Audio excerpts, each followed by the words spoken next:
Comme vous l'avez dit, est-ce que c'était prévisible? Je pense que oui, mais il y a quelque chose qu'il faut éclairer aussi, parce qu'en Afrique, nous avons, je ne veux pas utiliser le terme habitude, mais c'est une recrudescence même. Parce qu'en Afrique, il y a beaucoup de coups d'État qui traversent pratiquement des pays qui sont en retard par rapport à une certaine démocratie occidentale, une démocratie qu'on tente de mettre en place, une démocratie même africaine. Donc la plupart de ces pays-là subissent ces coups d'État-là. Donc en tout cas, alhamdoulilah, le Sénégal sort comme champion de la démocratie toujours. Mais ce qui se passe en Guinée-Bissau était prévisible parce que depuis belle lurette, Oumar Sissoko Embalo, normalement, ne devait même pas se présenter à ces élections-là. Il a tout fait pour empêcher des candidats de se présenter, de Mungo Simone Pereira, et ainsi de suite. Donc il savait que la vérité des urnes allait tôt ou tard vraiment être rendue. Donc lors de ces élections-là, les résultats provisoires ont montré même donc, que son adversaire avait pris les devants, mais toujours refusant de reconnaître cette victoire-là. Il a dit tout simplement qu'il a gagné en attendant les résultats définitifs. Maintenant, on a vu avec les informations qu'on a eues, notamment de Jeune Afrique, comme vous l'avez dit, donc il y a un coup d'État qui s'est déroulé dans ce pays-là et c'est confirmé pratiquement par lui-même. Donc cela vous montre qu'en tout cas, il y a une situation délétère qui couvre l'Afrique de l'Ouest, qui couvre le continent africain concernant des coups d'État qui sont assez répétitifs, des coups d'État qui menacent la stabilité de la zone ouest africaine, qui rencontre même actuellement des problèmes liés au terrorisme qui sont à nos portes pratiquement au niveau du Sahel, au niveau du Mali, du Burkina et du Niger. Donc dans ces pays de l'AES aussi qui ont connu des coups d'État, donc coups d'État qui, rappelons-le,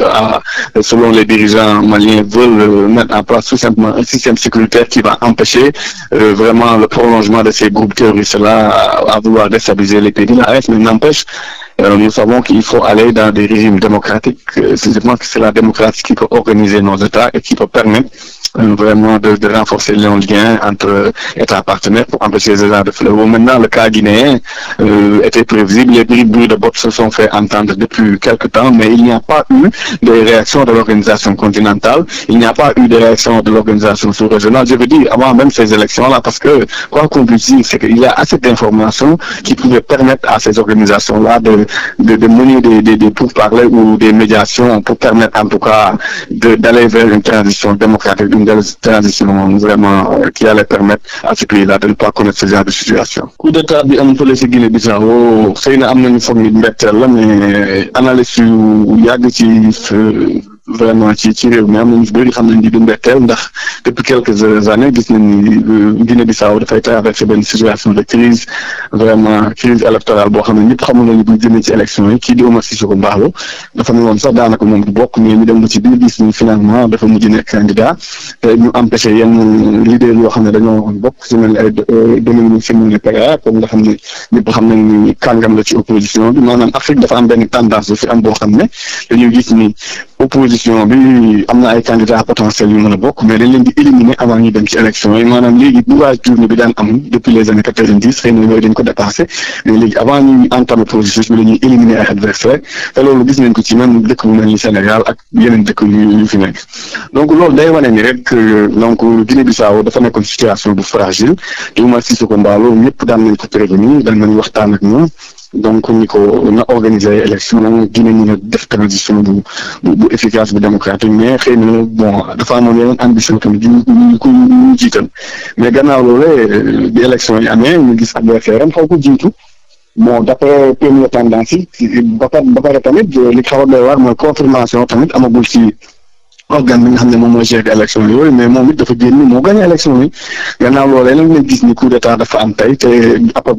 ñoo ngi naan c'est confirmé, ku ci mel ni Jeune Afrique confirmé ni ko ak yeneen organisme yoo xam ne ñoo ngi yëngatu foofu ci biir réew mi ay ONG ñoo ngi naan coup d'état bi c'est encore confirmé, mais reste à savoir d'ici quelque temps, d'ici quelques heures, est-ce que confirmation boobu aussi dinañ ci gën a am ay ndëgërlaay. Donc loolu day wane déjà Guinée dafa nekk situation bu xaw a difficile mu récurrente boo xam ne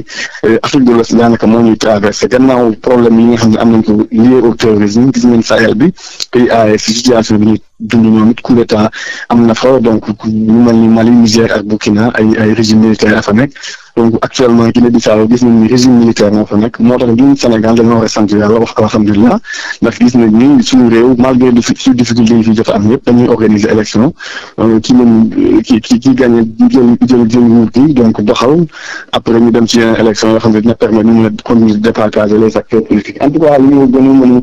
wax ci situation bi am Guinée mooy situation bu difficile la situation bu délétère la situation la boo xam ne ñaanuñu muy répété wu parce que vraiment Guinée dafa di pays boo xam ne pays bu war a stable la pays bu boo xam ne dafa nekk si këru pratiquement Afrique de l'Ouest donc loolu il faut vraiment partenaires yi ku ci mel ni CEDEAO ku ci mel ni Union africaine ñu mën a agir avant parce que ñoom it jotoon nañu may information li xew ci réew moom donc waruñu bàyyi ba yu mel ni am ñu door a réagir pour wane seen position. Ah ok waaw effectivement donc organisation yi ci mel ni Union africaine ak CEDEAO mooy li ñuy wax li ñu leen di toppee toujours mooy maanaam dañu war di bàyyi ba problème dañu war di bàyyi loolu bi problème amee ñuy door a réagir alors que ñoom am nañ assez d'information par des canaux diplomatiques xam nañ li xew ci réew yi xam nañ problème yi réew yooyu yëpp di jànkonteel muy Sénégal muy Mali donc dañu war di réagir avant maanaam li ñuy wax genre